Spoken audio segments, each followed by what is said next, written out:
अस्सलाम वालेकुम दोस्तों। क्या रशिया और यूक्रेन की जंग वर्ल्ड वॉर 3 की वजह बन सकती है? और रशिया और यूक्रेन की जंग में दूसरे मुल्कों का क्या रोल हो सकता है? और या फिर अगर ये जंग समझौते पर खत्म हो जाती है तो क्या फिर भी इकोनॉमिक सैंक्शन रशिया पर जारी रहेगा? आज की इस वीडियो में हम ये भी जानेंगे कि किस वजह की बिना पर मतलब इतना सब कुछ हुआ, ये जंग यहाँ तक पहुंच गई। तो अगर आपने अभी तक हमारे चैनल को सब्सक्राइब नहीं किया तो चैनल को जरूर सब्सक्राइब कर लीजिए। तो चलिए वीडियो को शुरू करते हैं।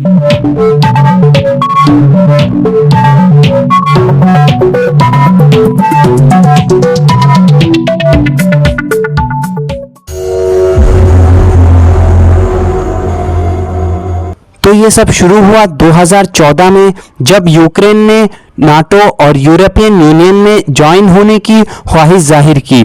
ये सुनकर रशिया ने यूक्रेन पर प्रेशर डालना शुरू किया, क्योंकि अगर यूक्रेन नाटो और यूरोपियन यूनियन का हिस्सा बन जाता है तो रशिया को उसके वेस्टर्न कंट्रीज से अपोजिशन का सामना करना पड़ता।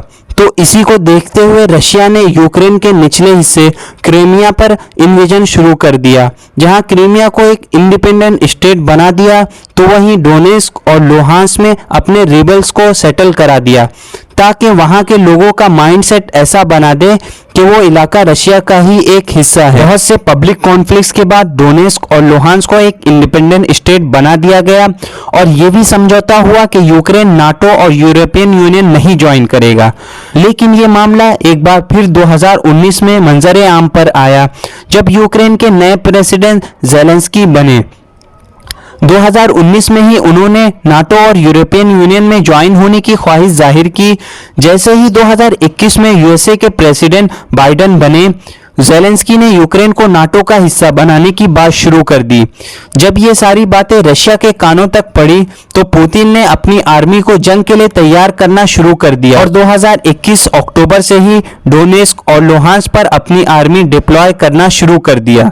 इसको देखते हुए अमेरिका और यूरोपियन नेशन रशिया पर प्रेशर डालने लगे कि अगर रशिया अपनी मिलिट्री को पीछे नहीं लेगा तो इसके खिलाफ स्ट्रिक्ट इकोनॉमिक सैंक्शन लगाए जाएंगे। ऐसा करने की वजह यह थी कि यूरोपियन यूनियन यूक्रेन को यह दिखाना चाहते थे कि वो इसके साथ खड़े हैं। इन सारी बातों के बावजूद भी आखिरकार 24 फरवरी 2022 को रशिया ने यूक्रेन पर इन्वेजन शुरू कर दिया और जो अब हालात हैं वो सबके सामने हैं।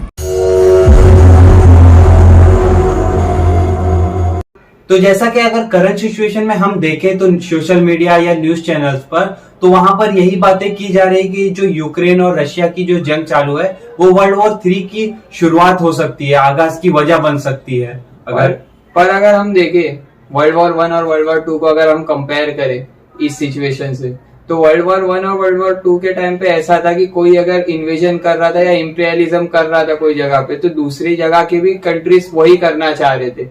आज की तारीख में जो रशिया कर रहा है वो सिर्फ अपने डिफेंस में कर रहा है कि यूक्रेन अलाइड नेशन के साथ ज्वाइन नहीं हो जाए, और बाकी सारे देश ये सब चाहते भी नहीं कि तबाही हुई। उनको मालूम है कि अगर हम वॉर स्टार्ट करते, जैसे रशिया यूक्रेन पर अटैक कर रहा, हम भी उसी की तरह करेंगे, तो कहीं ना कहीं बात यहाँ तक पहुंच जाएगी, न्यूक्लियर वेपन्स यूज करेंगे, और न्यूक्लियर वेपन्स अगर स्टोरी में आ गए तो बहुत ज्यादा डिस्ट्रक्शन होने लगे, तो मतलब लगभग दुनिया तबाही हो जाएगी। हाँ। और जैसा मतलब कहने का ये कि पहले के लोगों का माइंडसेट यही था कि मैं इसकी जमीन हथिया लूं, उसकी जमीन हथिया लूं और ये सब। और अगर ये भी बात है, और अगर आप करंट सिचुएशन देखें तो जैसा देखिए कि इन्वेजन जब रशिया ने शुरू कर दिया यूक्रेन पर, तो ऐसा कोई देश आकर सामने से नहीं आया कि अपनी आर्मी यूएसए अपनी आर्मी भेज रही हो यूक्रेन में, जर्मनी, बस ये इकोनॉमिक सैंक्शन वगैरह लगा दिए। लेकिन अगर इकोनॉमिक सैंक्शन वगैरह की भी बात की जाए तो उसमें उन देशों का भी नुकसान है जो लगा रहा है रशिया पर। तो ये सारी चीजें भी है, तो कहीं ना कहीं एक दिन समझौता होगा, क्योंकि ज्यादा दिन तक वो नुकसान सह नहीं पाएंगे वो देश। और रशिया उन सारी चीजों से, जैसे इकोनॉमिक वॉर या जो भी है, उन सारी बातों से डर भी नहीं रहा, मतलब प्रेशर उसको फील हो नहीं रहा है कि वो दूसरे लोग जिस तरह भी वो आगे बढ़ते चले जा रहे हैं। हाँ। और अगर मतलब दूसरे देश भी आगे उन्होंने जो 2 जंग देखी है, जो तबाही देखी है, तो अब वो दुनिया तीसरी जो वर्ल्ड वॉर 3 होगी उसकी जो तबाही होगी वो सह नहीं पाएगी, वो बर्दाश्त नहीं कर पाएगी। तो उसको देखते हुए कोई भी मुल्क लड़ाई के तौर पे तो आगे नहीं आ रहा है। तो इसका मतलब साफ है कि वर्ल्ड वॉर 3 जैसी कोई चीज बहुत ही मुश्किल है। अभी तो कुछ नहीं नजर आ रहा, और अगर ऐसा कोई कह रहा है तो वो बहुत ज्यादा जल्दी कह रहा है कि वर्ल्ड वॉर 3 होगी, क्योंकि इतना जल्दी और इतनी आसानी से वर्ल्ड वॉर 3 नहीं होने वाली। तो इसके बारे में आपकी क्या राय है कि वर्ल्ड वॉर 3 होगी कि नहीं, इसके बारे में हमें कमेंट सेक्शन में जरूर कमेंट करके बताइएगा।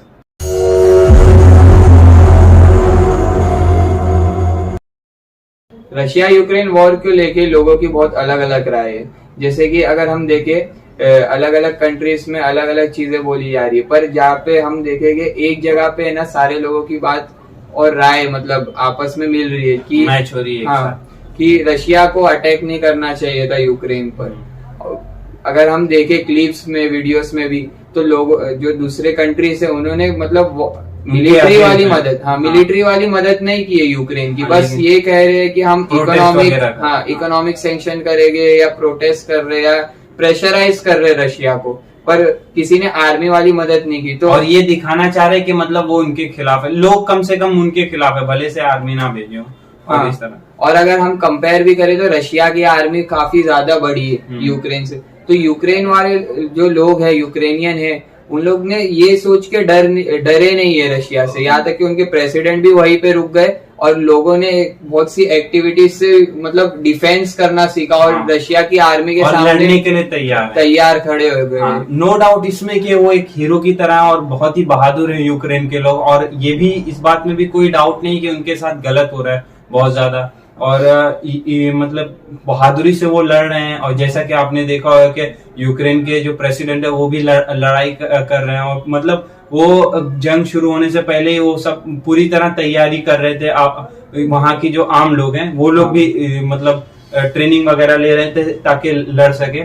तो इसमें कोई डाउट नहीं है, दो राय नहीं है कि वो लोग हीरो हैं। लेकिन एक चीज यहाँ पर बहुत ही अहम है कि इंसान की सोच और दुनिया के लोगों की सोच बहुत ज्यादा बदल कैसे जाती है। जैसा कि अगर आप देखेंगे, ये लोग अपने देश के लिए अगर लड़ रहे हैं तो एक हीरो की तरह दिखाया जा रहा है न्यूज चैनल्स में, लेकिन वही अगर फलस्तीन के लोग अपने देश के लिए लड़ेंगे तो कोई न्यूज चैनल उसे कवर नहीं करता। यमन, सीरिया में इतनी जंगें हो रही है लेकिन कोई भी न्यूज चैनल उसे कवर नहीं कर रहा है। और ये न्यूज चैनल पूरा माइंडसेट लोगों का बना देते हैं, इस तरीके से ब्रेन वॉश कर देते हैं। और कहीं ना कहीं लोगों की भी सोच इसी तरह बन चुकी है अब कि वो यही चाहते हैं, मतलब अगर यूक्रेन जैसे यूरोपियन यूनियन में होगा तो मतलब वो लोग हीरो हो जाएंगे, मिडिल ईस्ट के लोग अगर लड़ेंगे तो वो टेररिस्ट बन जाते हैं। और अगर आप देखेंगे सिर्फ न्यूज चैनल ही नहीं, आप सोशल मीडिया पर देख लें, बहुत से लोग हैं ऐसे यूट्यूब, इंस्टाग्राम पर जो ऐसी बातें करते हैं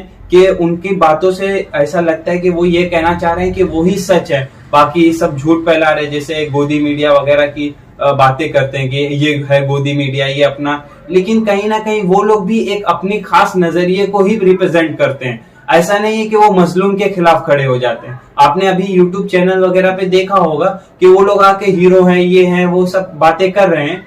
इसमें कोई डाउट नहीं, मुझे इसमें कोई मतलब ये नहीं है कि मैं ये कह रहा हूं कि वो गलत कह रहे हैं, लेकिन जब उनकी जबान वहां क्यों नरम पड़ जाती, जब अभी यूक्रेन में तो अभी झगड़ा हुआ, मतलब यहाँ इतना कॉन्फ्लिक्ट वगैरह चल रहा है, लेकिन अभी रिसेंट मई में फलस्तीन में भी हुआ था कि इजराइल ने अटैक कर दिया था मस्जिद अक्सा पर, फिर उसके बाद बहुत दिन तक वॉर चला।